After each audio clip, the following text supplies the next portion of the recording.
Puji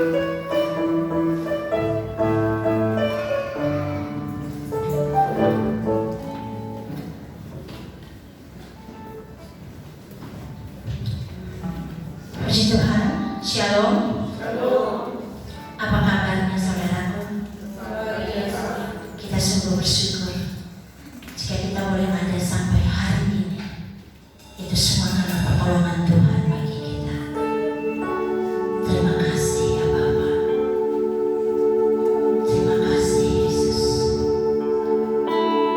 Saudaraku, bawalah segenap ucapan syukur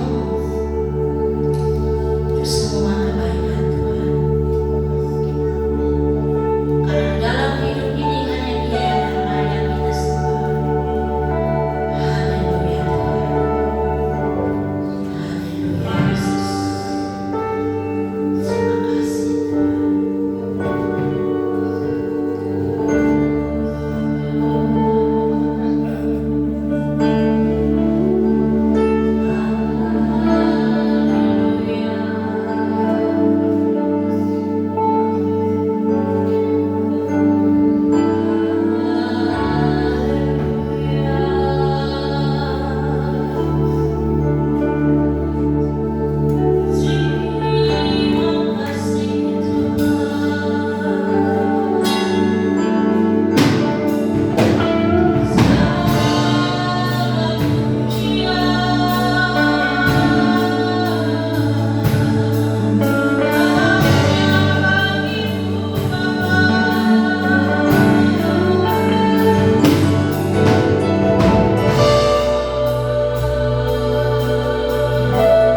Kami sungguh bersyukur untuk pagi ini Tuhan. Jikalau kami boleh ada Tuhan, itu semua karena anugerah bagi kami. Setelah kami akan mulai ibadah kami Tuhan Yesus, berkatilah ibadah kami dari awal pertengahan sampai akhirnya. Biarlah hanya kuasa-Mu yang menyertai kami di tempat ini. Urapan yang bersama terjadi berhak kami, yang akan kembali dalam kebenaran firman-Mu Tuhan. Berkati hamba-Mu ya Bapa. Terima kasih Bapa, terima kasih Yesus. Kami akan beribadah kami dengan hati bersyukur di dalam berkat nama Tuhan Yesus. Haleluya. Amin. Biarlah hanya sungai sukacita Tuhan mengakhiri tempat ini. Terima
Biarlah kita hanya fokus pada kebenaran yang akan disampaikan oleh hamba-Nya di tempat ini.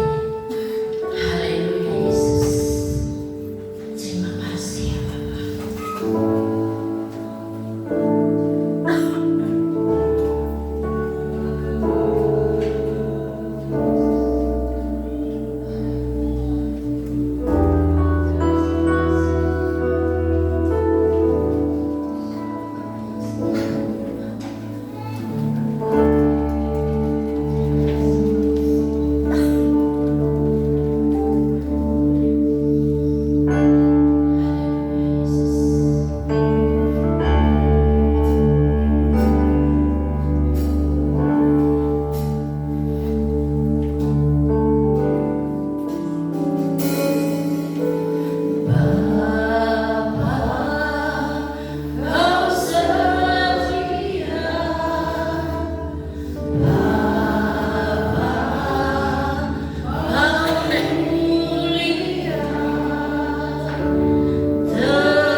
menyerahkan segala kekuatan dan kuasa-Nya kepada kami.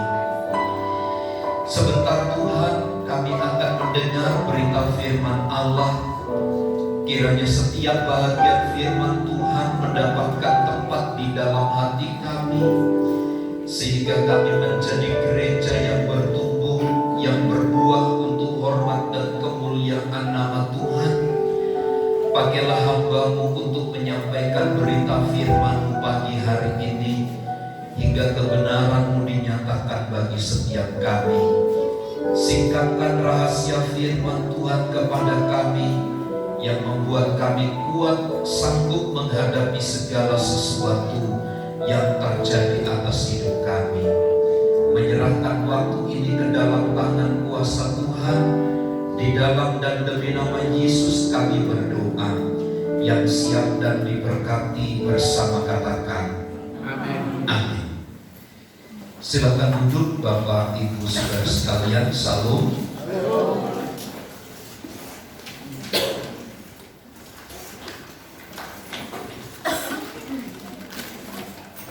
Saya berharap Bapak Ibu Saudara tetap ada di dalam berkat dan perlindungan Tuhan, sehingga kita terus dapat bisa bersekutu dan beribadah kepada Tuhan dengan baik. Amin. Dalam Injil Matius pasal 14,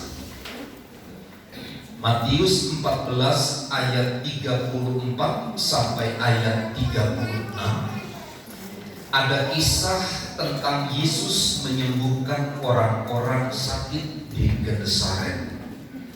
Mohon maaf, suara saya kenceng ya. Bisa didengar dari belakang, karena saya sulit membedakan gitu. Ini suara saya kenceng atau pelan. Kuping saya sebelah kiri ada sedikit bermasalah ya. Matius pasal 14 ayat 34 sampai 36. Mari kita baca ayat ini bersama dalam hitungan yang ketiga, 2, 3.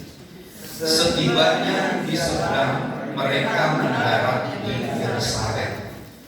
Ketika Yesus dikenal oleh orang-orang di tempat itu, mereka memberitahukannya ke seluruh daerah itu.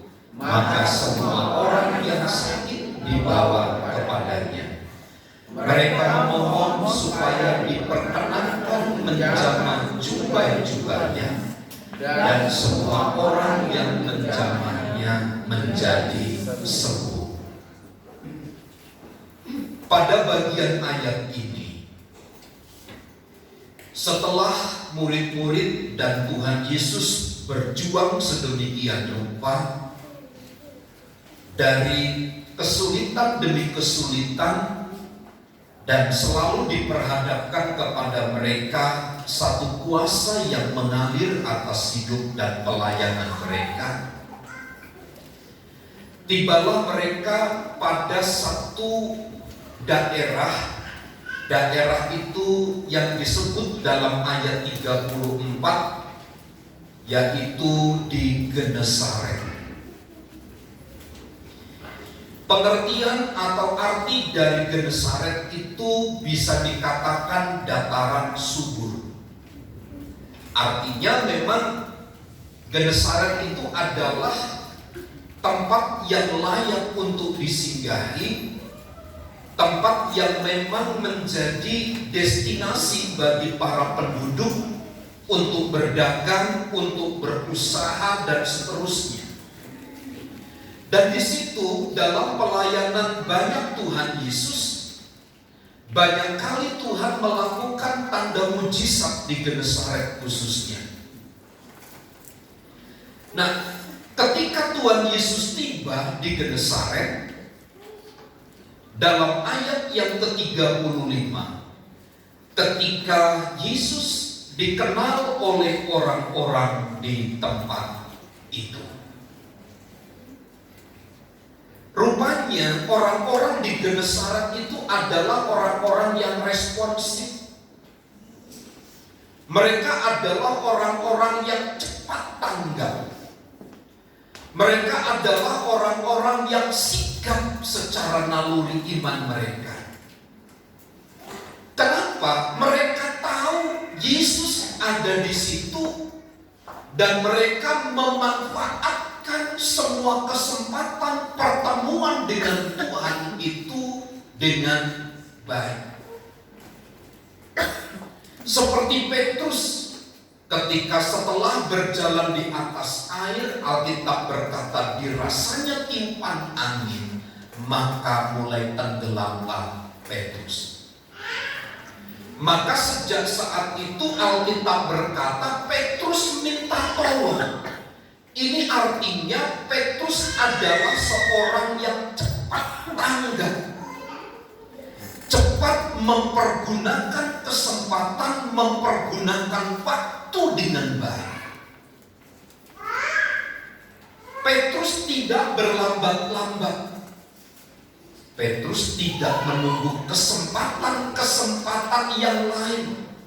Tetapi saat waktu yang dibutuhkan, saat itu pula Petrus langsung menangkap kesempatan itu dengan baik. Dan dia mengalami kuasa yang bekerja di antara mereka. Memang kalau kita membaca ayat yang ke-35, ketika Yesus dikenal oleh orang-orang di tempat itu, nilai pengenalan yang mereka bangun antar orang-orang percaya yang hadir di tempat itu yang berbeda macam tujuan, motivasi, keinginan. Salah satunya yang tercatat di dalam ayat-ayat itu adalah mereka orang-orang yang sakit. Jadi orang-orang yang sakit itu mengenal Tuhan Yesus dengan baik karena memang Tuhan Yesus adalah menyembuhkan. Tuhan yang ditangkap oleh orang-orang Genesaret adalah Tuhan yang begitu mengasihi mereka, sehingga tidak membiarkan umat-umatnya orang percaya pada waktu itu untuk meninggalkan kesempatan sedikit pun atau melepaskan kesempatan itu untuk meminta kesembuhan dari Tuhan. Lihat Bapak Ibu Saudara, ada satu generasi, ada satu kaum, ada satu bangsa, ada satu kebudayaan yang begitu respon terhadap kehadiran Tuhan. Saya pernah mendengar seorang pembicara, dia katakan begini, ketika saya berdoa kepada Tuhan, kurang lebih 30 menit saya baru merasakan kehadiran Tuhan atas hidup saya. Tapi ada yang lain yang berkata lebih dari 1 jam. Harus mempersiapkan diri dengan baik, kemudian bisa mengalami kuasa dan kehadiran dari Tuhan. Pertanyaannya, bagaimana dengan kita? Kenapa Bapak Ibu Saudara ini penting? Karena apa? Terjadinya kuasa yang bekerja di antara mereka dimulai dari sebuah pengenalan yang baik kepada Tuhan. Dan pengenalan yang baik kepada Tuhan itu membuat mereka menyadari benar bahwa ini adalah kesempatan emas, tidak boleh disia-siakan. Dan sepanjang catatan Alkitab menulis, kehadiran Tuhan di satu lokasi, kehadiran Tuhan di satu tempat selalu membawa perubahan. Entah di dalam keluarga, entah kepada pribadi-pribadi yang membutuhkan. Yang terpenting adalah ketika seseorang tanggap dengan kehadiran Tuhan, maka selalu saja ada sesuatu yang Tuhan buat dan kerjakan. Nah, gereja di akhir zaman seharusnya berpola pada prinsip ini. Kita begitu haus, kita begitu rindu dan memanfaatkan semua kesempatan dengan baik. kita memiliki kesigapan, kita punya antusiasme yang tinggi kepada kerinduan untuk berjumpa dengan Tuhan. Nah, ini sangat bertolak belakang dengan orang-orang yang ada di Gadara. Dalam Matius pasal yang ke-8 ayat yang ke-34. Matius pasal 8 ayat yang ke-34, dia katakan begini, maka keluarlah seluruh kota mendapatkan Yesus, dan setelah mereka berjumpa dengan dia, mereka pun mendesak supaya ia meninggalkan daerah mereka. Peristiwa ini terjadi ketika Tuhan Yesus mengusir roh jahat yang berada di daerah Gadara. Peristiwa itu memang sebagian kecil atau sebagian orang menganggap bahwa peristiwa di mana Tuhan Yesus melakukan perkara besar di daerah Gadara itu berakhir pada satu kerugian yang besar. Kenapa? Karena sejumlah besar babi di daerah itu harus binasa hanya oleh karena keselamatan satu jiwa. Nah, kehadiran Tuhan di daerah Gadara dipandang sebagai masalah. Itu sebabnya ada satu kesepakatan yang muncul di antara mereka, bahwa mereka mendesak supaya Tuhan Yesus segera meninggalkan daerah mereka. Lihat, bertolak belakang sekali dengan keadaan orang-orang di Genesaret. Sepertinya tanda kutip orang-orang di Gadara tidak membutuhkan kuasa Tuhan bekerja di antara mereka. Mereka tidak membutuhkan Tuhan bekerja. Sama sekali mereka tidak berharap Tuhan hadir di tengah-tengah mereka membawa penyelesaian, karena yang mereka lihat, apa yang mereka dengar dari pihak sebagian orang pengusaha di situ, justru kehadiran Tuhan membawa kerugian. Kenapa? Babi piaraan mereka harus dibinasakan, harus binasa. Sekian banyak babi menggantikan satu orang yang diselamatkan. Ini berarti satu jiwa itu nilainya lebih berharga daripada sekian banyak binatang piaraan. Itulah sebabnya Bapak Ibu Saudara, kenapa Gadara, penduduk Gadara menolak? Karena mereka tahu, mereka sakit hati, mereka benci, mereka marah kepada Tuhan. Dan sepanjang catatan Alkitab, mereka tidak mengalami pembaharuan. Mereka tidak mengalami tanda heran dari Tuhan. Pun di dalam Injil Yohanes, kalau kita baca ayat ini bagian pertama,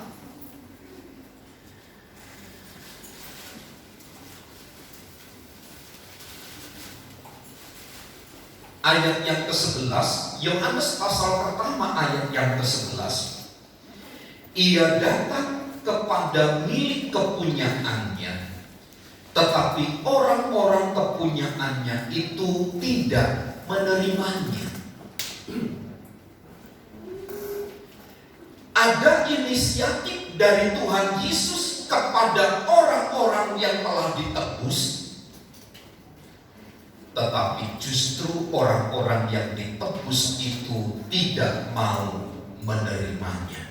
Dengan kata lain, mereka menolaknya. Entah persoalan di sini oleh karena kemarahan, sakit hati, tidak diterima kemesiasannya.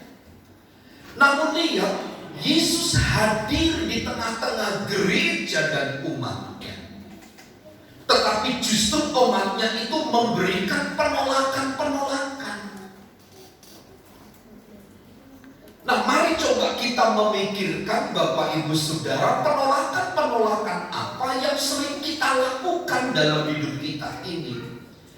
Padahal dia berinisiatif untuk mengadakan tanda heran, untuk mengerjakan sesuatu yang besar kepada gereja, kepada umatnya. Karena kesibukankah? Karena kemarahan terhadap orang-orang lainkah?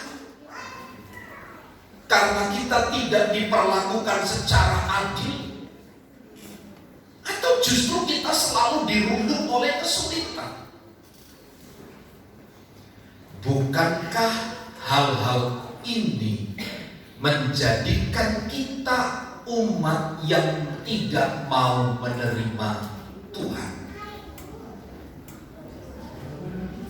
Menolak kehadiran Tuhan yang tanda kutip mendatangkan kuasa bagi umat-umatnya itu. Orang-orang Gadara, penduduk Gadara, termasuk dalam Injil Yohanes pasal 1 ayat yang ke-11 ini, mengindikasikan dengan kental sekali bahwa juga kehadiran Tuhan tidak dirindukan oleh sebagian orang. Kehadiran Tuhan yang membawa kuasa yang dapat mengubah itu tidak dirindukan oleh pihak-pihak tertentu. Inilah Bapak Ibu Saudara sebuah keadaan yang memilukan memang. Satu situasi yang begitu mengerikan. Kenapa? Anak Tuhan, umat kepunyaan Allah sendiri, ketika Allah berinisiatif datang kepada milik kepunyaannya, justru yang ingin dipunyai, yang telah ditebus dengan darah itu, justru memberikan penolakan.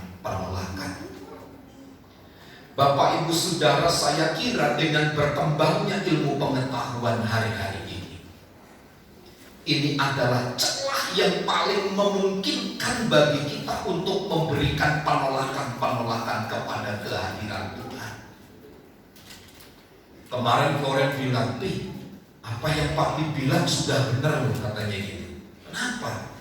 Jadi handphone, alat komunikasi itu tidak harus kita pegang.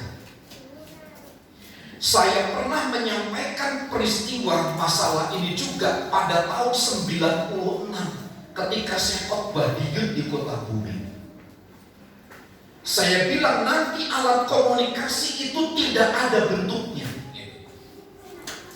dimasukkan ke dalam tubuh kita. Kita tinggal memanggil dengan frekuensi tertentu, kita sudah bisa bertemu. Beda dengan Abik ya. Bapak Abik itu dia bilang begini, memang kan dia tidak punya handphone. Kalau kaki pegel itu dia katakan begini, panggil saja nama saya 3 kali gitu. Sebut saja Abik, nanti pasti saya datang Ya saya kurang percaya untuk hal-hal seperti itu. Kalaupun ada, mungkin ada koneksi yang begitu dekat dengan beliau. Beliau butuh, saya butuh, koneknya di situ. Tetapi dengan perkembangan teknologi itu bisa memungkinkan kita untuk jauh dari Tuhan. Mari Bapak Ibu Saudara kita cek saja. Berapa banyak waktu kita di depan handphone daripada di depan Alkitab? Mari kita jujur saja Bapak Ibu Saudara. Berapa banyak waktu kita pergunakan untuk pegang alat komunikasi itu, meskipun di dalamnya ada Alkitab ya. Perhatian kita dialihkan sedemikian rupa, dan kita umatnya tidak sadar. Inilah cara-cara halus kita menolak kehadiran Tuhan. Alat komunikasi itu bisa menjadi penopang, pendukung dalam pekerjaan Tuhan, pelayanan, kegiatan, aktivitas kita. kalau ditempatkan pada tempat yang benar. Tapi justru itu akan menjadi persoalan ketika kita pergunakan dalam semua lini waktu kita. Kemarin saya melihat di media sosial, di Facebook, seorang anak karena main Mobile Legends kalah. Seorang anak mungkin baru kelas 2 atau 3 SD. Kalah main Mobile Legends. Saya juga gak ngerti bagaimana permainannya. Handphonenya itu karena dia kalah, dia pukul-pukulkan handphonenya di tembok. Dia injek-injek di kursi. Dia pukul sedemikian rupa. Kenapa? Permainannya tidak sesuai dengan ekspektasinya. Same saja, keponakan saya waktu main di rumah, dia main Mobile Legends, nggak tahu main apa gitu ya. Kalau dia main kalah, kita ledekin, ya kalah, dia nangis.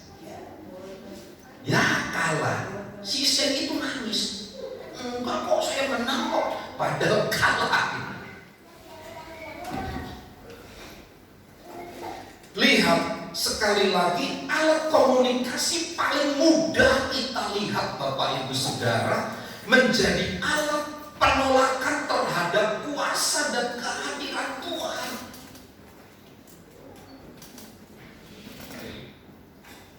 Orang berlomba-lomba hidup di dalamnya, terus mengejar sedemikian rupa, tapi lupa terhadap hal-hal yang kemudian bisa menjauhkan. Hubungan dengan orang tua, dengan sesama bisa dimudahkan dengan alat komunikasi. Tetapi hubungan orang tua dan anak juga bisa menjadi hancur karena alat komunikasi yang sama. Itu sebabnya Bapak Ibu Saudara, mari kita coba memandang jauh ke depan, bahwa memang ada satu generasi, ada satu umat, ada satu suku bangsa, mereka menolak kehadiran Tuhan. Mungkin waktu itu karena dia kurang percaya, mungkin karena mereka marah tidak mengalami sesuatu dari Tuhan, lalu benci. Tapi konteks hari ini mungkin bukan itu.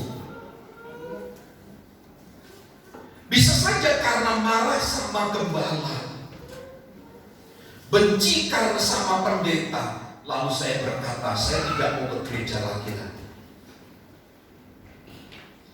Apa koneksinya benci dengan gembala dengan pendeta tidak datang beribadah? Jauh. Kan yang rugi siapa? Kita sendiri yang rugi kemudian. Karenanya menurut saya Bapak Ibu Saudara penting cepat tanggap responsif itu menjadi penting. Kenapa? Karena disitulah letaknya kuasa Allah itu bekerja. Lihat, dalam penantian yang berkepanjangan oleh karena kesulitan, oleh karena sakit, itu juga menjadi penghalang bagi kuasa kehadiran Tuhan. Kita memberikan penolakan-penolakan. Tapi kita belajar Bapak Ibu Saudara dari Injil Matius pasal 14 ini. Mereka tidak hanya sekedar cepat dan responsif terhadap kehadiran Tuhan, tapi orang-orang sebagian besar di Genesaret di dalam ayat 35 bagian akhir itu, mereka memberitahukannya ke seluruh daerah itu. Orang-orang yang responsif, orang-orang yang mengenal Tuhan itu, dia juga berharap orang-orang yang sakit di sekitar, di luar dirinya, mengalami kesembuhan juga. Ini berarti bahwa kuasa kesembuhan dari Tuhan cukup bagi semua orang. Kuasa kesembuhan yang bekerja di dalam pribadi Yesus Kristus itu cukup untuk semua bangsa. Itulah sebabnya mereka ada satu kesepakatan. Kalau kita baca ayat itu, mereka tanpa ada yang mengkomando, tanpa ada yang menjadi pemimpin, mereka memberitahukan ke seluruh daerah itu. Bapak Ibu Saudara yang dikasihi oleh Tuhan, inilah seharusnya kehidupan Kristen. Bukankah kita mengalami sesuatu yang dahsyat dari Tuhan? Dulu kita adalah orang-orang yang layak untuk dihukum, tetapi di dalam Kristus kita sudah dimenangkan, kita sudah dibebaskan.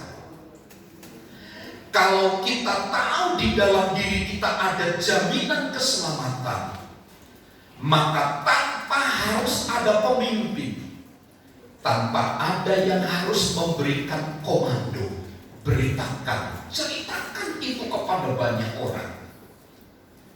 Itulah yang saya tangkap dari ayat yang ke-35 itu. Mereka memberitahukan, menyebarkan berita tentang Yesus ada di situ, yang sanggup menyembuhkan itu. Maka terakhir, semua orang yang sakit dibawa kepadanya. Semua orang yang sakit hasil daripada pemberitaan orang-orang Gensaret itu dibawa semua kepadanya. Pertanyaan yang mungkin muncul dari ayat ini, apakah di sekitar mereka tidak ada tabib? Apakah di sekitar mereka tidak ada orang-orang yang memiliki kapasitas dan kemampuan untuk menyembuhkan sakit? Ada. Tapi kalau pemberitaan yang disampaikan oleh orang-orang Gensaret itu kepada orang-orang sakit, sehingga orang-orang yang sakit itu mau dibawa semua kepada Yesus, tanda kutip ada satu pekerjaan besar tanpa disadari oleh orang Gensaret, sehingga orang-orang sakit itu datang kepada Yesus untuk disembuhkan. Lihat Bapak Ibu Saudara, tugas dari anak-anak Tuhan hanya memberitakan saja, sampaikan. Urusan mereka mau datang atau tidak itu bukan urusan kita. Itu adalah pekerjaan Roh kemudian yang akan membangkitkan gairah dan semangat orang-orang yang tak berdaya itu. Karena yang menjadi penting Bapak Ibu Saudara, peristiwa di mana orang-orang banyak yang sakit itu dibawa dan datang kepada Yesus. Apa yang menggerakkan orang-orang sakit itu datang kepada Yesus? Saya kira mungkin motivasi lahiriah mereka untuk disembuhkan memang. Tapi apa yang menggerakkan mereka untuk sembuh itu? Keyakinan kepada Yesus yang dapat menyembuhkan. Saya percaya Bapak Ibu Saudara, ketika kita percaya saja pasti sembuh. Dulu ada lagu lama gereja Pentakosta itu, percaya saja, percaya saja, percaya yang kita menang. Lagu-lagu lama. Darahnya amat kuasa, sucikan dari dosa, lepaskan segala sakit. Darahnya amat kuasa. Ketika seseorang meletakkan kepada Yesus itu, itulah sesungguhnya yang membawa mereka datang kepada Tuhan. Motivasi lahiriah sekali lagi mungkin ingin disembuhkan, tetapi ada hal yang lebih besar dari itu. Siapa yang menggerakkan orang-orang yang sakit ini untuk mau datang kepada Yesus? Selain ada pekerjaan Roh Kudus di antara mereka, maka tidak akan pernah peristiwa itu terjadi. Dan Alkitab berkata semua orang yang datang kepada Yesus yang sakit itu menjadi sembuh. Lihat, ada satu kesadaran mengglobal di antara mereka dalam ayat 36 ini. Mereka memohon supaya diperkenankan menjamah jubah-jubahnya, dan semua orang yang menjamahnya menjadi sembuh. Yang melatar belakangi ayat 36 adanya motivasi permohonan kepada Tuhan Yesus agar supaya mereka diperkenankan hanya menjamah jubah-jubahnya. Ingat peristiwa di mana wanita yang pendarahan sakit 12 tahun, dia hanya berkata, asal ku jamah jubah-jubahnya, aku pasti sembuh. Rupanya ada orang-orang yang tinggal di Genesaret melihat peristiwa itu. Dan dalam pikiran orang-orang Genesaret, mengapa ada permohonan supaya diperkenankan untuk menjamah? Tidak mengizinkan Tuhan berbicara dengan firman-Nya. Tidak mengizinkan Tuhan menumpangkan tangan di atas tangan kepala tubuh yang sakit. Karena mereka sadar, mereka menganggap diri mereka tidak layak untuk menerima kehadiran Tuhan di tengah-tengah mereka. Mereka menyadari kehadiran mereka hanya oleh karena belas kasihan Tuhan saja. Tidak ada daya dan upaya yang menjadikan mereka terhormat di hadapan Tuhan. Mereka menyadari lemah, tidak mampu, tidak layak untuk menerima firman yang keluar dari mulut Yesus. Apalagi tangan yang terangkat untuk menopang hidup mereka. Mereka tahu mereka tidak layak menerima Tuhan. Tapi lihat, dengan iman, asal ku jamah jubah-jubahnya, aku pasti sembuh. Jubah-jubah itu biasanya kalau orang-orang Yahudi itu pakai, di dalam itu ada baju tapi di luarnya ada jubah. Nah, jubah yang panjang itu bagian ujungnya gitu, dipegang. Saya melihat begini, bukan karena jubah yang dipakai oleh Yesus, tapi karena iman yang muncul di dalam hati orang-orang yang sakit itu. Karena mereka menganggap diri tidak layak di hadapan Tuhan. Saya coba melihat begini Bapak Ibu Saudara. Ketika orang pada satu posisi menyadari mereka tidak layak, pada satu sisi seorang menganggap dirinya tidak punya kekuatan, tidak berdaya, mereka hanya berharap kepada satu keyakinan, aku percaya. Aku hanya berharap kepada Tuhan, karena aku tahu aku tidak layak. Artinya dengan kekuatan jasmaninya, mereka sudah tidak mendapat melakukan sesuatu yang berarti dan sakit yang mereka derita. Itu sebabnya keputusan terakhir mereka menganggap diri tidak layak, tidak bisa menerima karunia itu. Karenanya inilah yang membangkitkan semangat orang-orang yang sakit di Genesaret pada ayat terakhir itu, dan semua orang yang menjamahnya menjadi sembuh. Nah, dalam satu rangkaian besar ini saya menyimpulkan sederhana, bahwa ketika kehadiran Tuhan kita nikmati, kita rasakan atas hidup kita, bertindak dengan iman di dalam Yesus Kristus, maka sesuatu pasti akan terjadi. Karenanya menurut saya jangan pernah kita menjadi lemah. Orang-orang di Genesaret memang tidak berdaya, tidak ada kekuatan, tapi di dalam diri mereka, mereka kuat gitu. Secara fisik mereka lemah, dikalahkan oleh sakit. Tetapi di dalam semangat gairah ini begitu kuat. Bukankah hari-hari ini kita mendengar Bapak Ibu Saudara, berapa persen semangat gairah itu menyembuhkan penyakit? Berapa persen? Obat itu hanya sekian persen saja. Sehingga kalau kita mendengar orang belum minum obat dari dokter, mendengar dokter ngomong saja, sudah sembuh. Seperti ada sugesti, keyakinan tersimpan. Itulah sebabnya Bapak Ibu Saudara, bangun hidup kita atas dasar keyakinan dan iman kepada Tuhan. Melihat tubuh ini lemah, melihat lingkungan mengecewakan, melihat keadaan yang tidak mendukung kita, itu hanya menjadi alat pelemah bagi kita.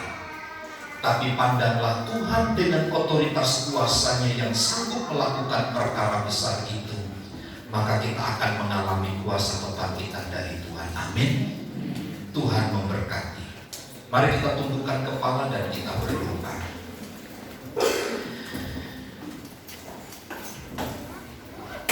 Kami bersyukur kepadamu Tuhan buat pagi hari ini, buat pemberitaan firman Allah.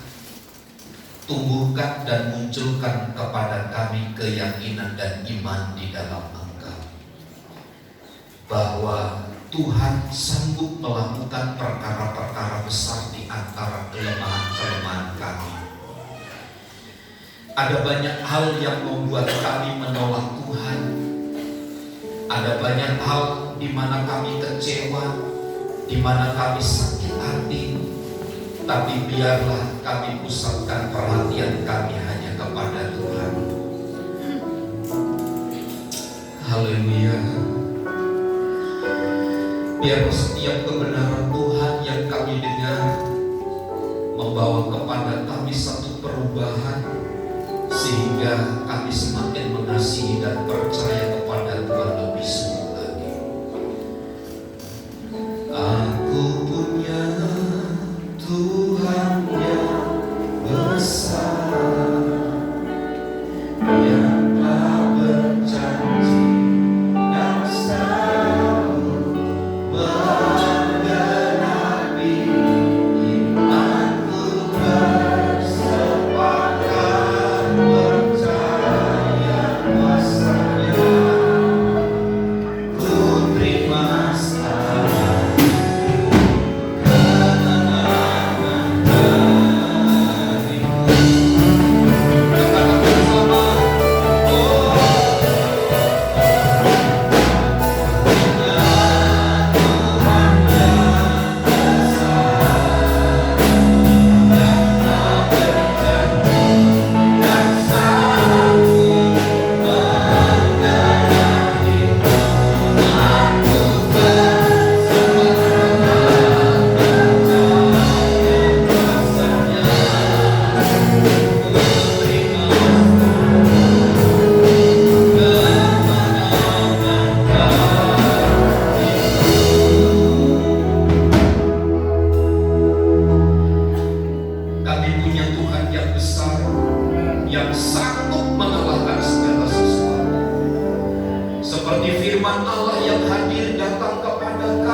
Bangkitkan semangat kami, bangkitkan keyakinan, percaya, iman kami kepada Tuhan, bahwa Tuhan terlebih besar dari segala sesuatu yang kami alami. Karenanya biarlah Roh Kudus pagi hari ini mengubah paradigma, mengubah hati kami, mengubah pikiran kami untuk selalu mencari wajah dan kehadiran Tuhan kami rindukan atas seluruh hidup kami. Kami terima firman-Mu dengan hati bersyukur di dalam dan demi nama Yesus. Setiap kita yang percaya diberkati bersama, katakan amin. Saudara, terima kasih kepada semua yang telah mendukung dalam firman Tuhan. Kita akan jalankan persembahan kita. Saya akan memberi tugas.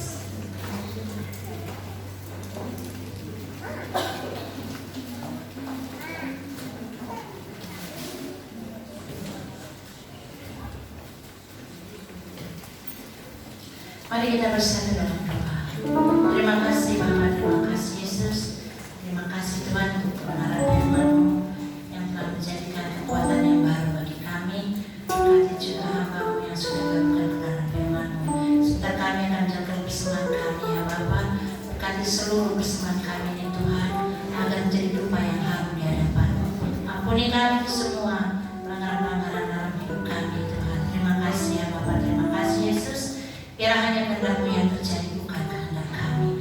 Di dalam nama-Mu kami berucap syukur. Haleluya. Amin.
Selamat kepada anak-anak yang sudah lulus baik SD, SMP, dan SMA. Tuhan Yesus memberkati. Masih ada PR besar bagi orang tua. Biasa begini pusingnya, mau masuk di mana? Seperti Yosi mau masuk 24, zonanya udah kelewatan. Sementara SMA di sini tidak ada. Bukan hanya Yosi, saya juga pusing mikirnya. Bagaimana? Mau pindah KTP, takut dosa kan gitu. Tapi Tuhan punya cara nanti pasti ajaib pada waktunya Tuhan sediakan. Bapak Ibu ya, jangan putus asa karena beberapa orang datang kepada kami. Kemana ya anak kami sekolah nanti? Pasti sekolah ya. Kemudian tanggal 29 Juni itu hari Kamis, itu adalah hari raya Idul Adha. Ya, jadi di tempat ini diadakan ibadah KKR sekolah minggu jam 8 pagi. Jadi kami mengundang orang tua untuk membawa anak-anaknya mengikuti ibadah jam 8 pagi di tempat ini ya, tanggal 29 Juni. Berdoa untuk Saudari Siti Sitorus ya, yang masih dirawat di Rumah Sakit Umum Tangerang. Karena informasi pada hari pertama kami berkunjung ke sana, sebenarnya memang ada pendarahan di kepala, tapi sedikit, sedikit. Jadi tidak perlu dioperasi. Ditunggu sampai waktu 3 hari, pasti nanti akan mengalami pemulihan. Jadi terus bantu dalam doa supaya Cindy juga dapat kembali pulih. Karena ini biasanya ya, kalau anak-anak naik motor gitu, kalau keluar dari rumah itu jangan langsung jalan gitu. Lihat kanan kiri, kalau sudah sepi baru jalan. Jangan nyelonong, tabrak, itu kan jadi bahaya. Nah seperti itulah kisahnya, keluar dari kampus tanpa lihat tadi, dipikir gak ada orang gitu. Jalan akhirnya ketabrak. Jadi pelajaran bagi kita bersama, bukan hanya anak-anak, kami juga yang tua ya. Hati-hati itu berkendara di jalan. Selalu pergunakan helm. Memang pakai helm Cindy, tapi dia pakai helm abangnya. Helm abangnya itu gak pakai anjing pengikat gitu. Jadi lepas, kepalanya kena aspal. Kita berdoa supaya Tuhan tolong semua pulih dengan sempurna, juga anak Jaden. Kiranya Tuhan memulihkan, dan juga Ibu Dina, kiranya Tuhan menolong mereka. Dan jemaat-jemaat Tuhan yang lain, kiranya Tuhan bekerja. Tuhan Yesus memberkati. Mari kita berdiri, kita akhiri ibadah kita di dalam doa. Terima kasih untuk penyertaan dan pembelaan Tuhan, di mana Engkau memungkinkan kami beribadah dengan baik dari awal hingga selesainya. Lawat, berkati, dan curahkan segala kemurahan dan berkat Tuhan kepada seluruh umat-umat-Mu, baik dalam keluarga, rumah tangga, usaha pekerjaan mereka. Setiap rencana-rencana yang akan umat-Mu kerjakan, Tuhan memberkati. Kami berdoa bagi jemaat-jemaat Tuhan yang sedang sakit, baik Cindy Sitorus, anak kami Jaden, Ibu Dina. Tuhan jamah mereka satu persatu dalam nama Yesus. Tuhan memulihkan dan menyembuhkan mereka dengan sempurna.